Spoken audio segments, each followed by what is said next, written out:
Os partidos políticos e as federações partidárias têm até hoje para realizar as convenções e escolher os candidatos e candidatas que vão disputar um cargo eletivo nas eleições agora em outubro. Nunca houve tantas presidenciáveis do sexo feminino na história da eleição brasileira. Até aqui são 4 pré-candidatas.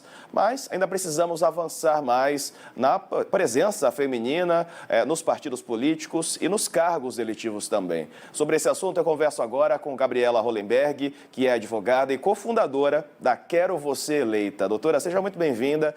Bom dia para a senhora.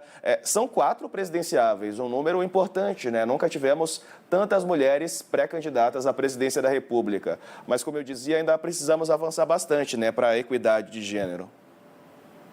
Sem dúvida, né? Nós somos aí mais da metade da população, 82 milhões de mulheres eleitoras, né? E certamente precisamos nos fazer melhor representadas. As mulheres têm uma nova forma de fazer política, uma política que resgata o pertencimento, o diálogo construtivo, né? O diálogo suprapartidário, que é algo que a gente precisa resgatar nesse momento, porque o que a gente quer é resolver esses problemas desse país, que são muitos, e a gente tem acompanhado, né, o trabalho de grandes mulheres, né, no parlamento, né, como governadoras, senadoras, e precisamos de fato ampliar. Então, estou muito feliz que a gente esteja avançando, pelo menos com candidaturas aí, mas a gente quer candidaturas mais competitivas, candidaturas viáveis. Vamos aí, né? O eleitorado também tem que ter esse olhar para que a gente possa avançar nessa pauta. Doutora, o que fazer, então, para trazer candidaturas mais competitivas, né? O que a gente pode contribuir como sociedade, né? E os partidos políticos também para que isso ocorra? Bem, a primeira questão é olhar para os partidos políticos em si, né? O que a gente pode acompanhar, né, da trajetória da nossa democracia é que os partidos não tinham essa pauta como uma pauta estratégica, como uma pauta de verdade, né? No sentido de querer que as mulheres fossem eleitas. A gente teve a aprovação da lei de cotas, depois a gente teve a decisão do Supremo, que foi super importante para definir a destinação dos recursos para as candidaturas femininas, e isso trouxe um impacto relevante no crescimento, né, da nossa representatividade. E agora é uma pauta absolutamente estratégica, né? A gente pode perceber aí como as grandes lideranças mundiais femininas enfrentaram, por exemplo, a pandemia, enfim. Então, dentro, né, de cada um de nós, né, pode estar olhando para quais partidos de fato estão respeitando essas regras, escolhendo, né, mulheres para poder votar nessa eleição, né, conhecendo o trabalho de mulheres. O que a gente percebe muito aqui o dinheiro, quando chega, acaba chegando muito em cima da hora. Os partidos ainda não têm um olhar de querer eleger mulheres, eles querem lançar candidatas, mas não elegê-las. E o que a gente quer é eleger mulheres. E aí, dentro, né, da perspectiva do eleitorado, é fazer o nosso dever de casa, autorresponsabilidade, né, procurar conhecer quem são as candidatas nessa eleição, né, quais são as propostas que elas apresentam, se as propostas dialogam, de fato, né, com o que você acredita. Mas para que a gente possa, de fato, avançar nessa representatividade, eu não tenho a menor dúvida de que, para a gente poder avançar na qualidade da nossa democracia, da nossa representação, a gente precisa avançar na representação feminina, na representação das minorias, né? A gente precisa avançar bastante nessa pauta.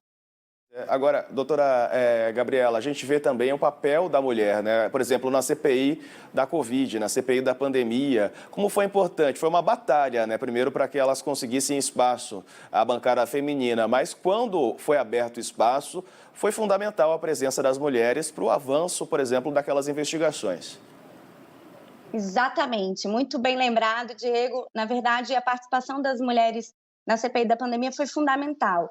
Para quem não teve a oportunidade de acompanhar, né, quando se formou ali a composição, né, dos titulares e suplentes, todos homens brancos, e aí a bancada feminina articulou para que ela tivesse ao menos voz, mesmo que não tivesse voto, e fez toda a diferença, né? Grandes mulheres, a senadora Simone Tebet, senadora Elisiane, senadora Leila e tantas outras mulheres fizeram um papel super importante, não apenas nas investigações, mas também promovendo aí uma grande revolução, porque a gente teve toda uma pedagogia política, que também é uma forma que as mulheres têm, né, utilizado aí do poder para poder mostrar quando se tinha ali, por exemplo, uma situação de violência política se estabelecendo na CPI. Muitos senadores e também muitos interrogados tratavam ali as senadoras com desrespeito, e a partir, né, dessa pedagogia política que se estabeleceu na CPI, a gente teve uma grande revolução. Os próprios senadores passaram a sair em defesa das senadoras quando uma situação, né, de violência política ou de desrespeito acontecia, né? Então eles passaram a perceber isso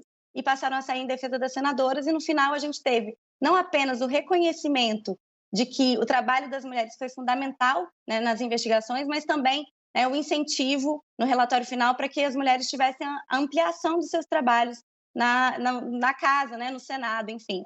Então, de fato, todo esse papel exercido na CPI da pandemia foi fundamental para demonstrar que quanto mais mulheres na política, mais a gente muda a política, inclusive para a gente poder acabar com a violência política de gênero, que é uma situação que preocupa muito para essa eleição de 2022, especificamente. Isso. Agora, doutora Gabriela, a senhora e o Quero Você Eleita vão promover um evento para as candidatas em Brasília na semana que vem, né? Exatamente, Diego. A gente vai fazer um evento suprapartidário, que é gratuito, né? A gente aderiu à campanha do 15 por 15, né, da Ação da Cidadania, então basta doar 1 quilo de alimento e fazer a inscrição. A ideia é promover aí um encontro de saberes com essas candidatas, com especialistas de referência, né, na parte de inteligência emocional, violência política de gênero, a partir também de estratégias de marketing político, marketing digital.